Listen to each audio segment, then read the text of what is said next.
Şirvanda ət və ət məhsulları satışı ilə məşğul olan bir qrup sahibkar şəhər ərazisində yerləşən Şirvan regional ət kəsim məntəqəsində onlara göstərilən xidmətdən narazıdır. Sahibkarlar iddia edir ki, həmin məntəqədə onlardan xidmət qarşılığında daha böyük məbləğdə ödəniş alınır və eyni zamanda həmin kəsim məntəqəsində heyvan kəsimini bir qəssab həyata keçirir ki, bu da həm maddi, həm də vaxt itkisinə gətirib çıxarır. Bize heyvan kəsilmişik, əti vermirlər. Deyirlər ki, saat 2-dən sonra gəl, boyuna 2-dən sonra işləyəcək, peçatın vuracaq. Belə şey olur, ara.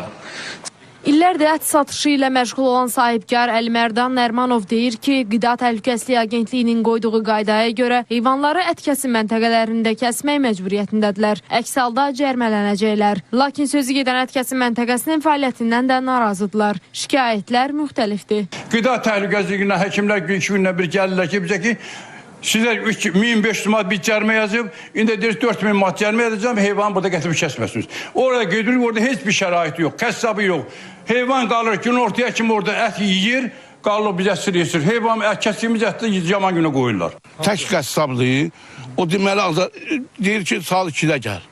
Saat 2-də gəl kəsib, saat 2-də mən evimdə yatıram. Saat 2-də mən niyə gedib burada kəsməliyəm? Artan xərclər ətin qiymətinə də təsir edir. Şikayətçilər deyir ki, məcbur qalıb biz də satdığımız ətin qiymətini qaldırmalı oluruq. Üstəlik antisanitariyadan da narazıdırlar. Orada kəsilən heyvanları təmiz soymurlar, təmizliyə çıxarda bilmirlər. Orada şərait yoxdur. Gətirirlər, uşaqlar da girinci olurlar, sata bilmirlər, tökülür qalır üstlərində ziyanla. Biz gedirik, natəmizlik orada başarıb gedir. Bizi incidirlər, vaxtında heyvanımızı kəsib vermirlər.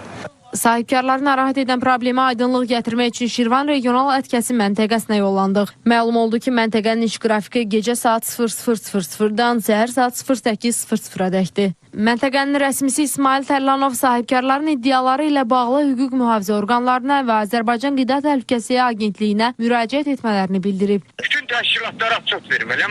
Yox, qardaş, televiziyada bir mikrofonu götürüb gəlirsin. Qardaş, elə şey olmaz. Bundan ötürü prezident fərman verib, təhkim edib Qida Təhlükəsizliyinə. hə?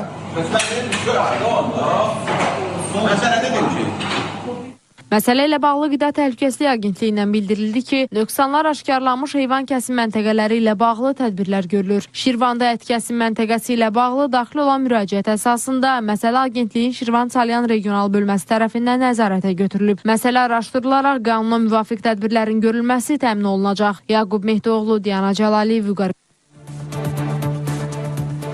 Bunlar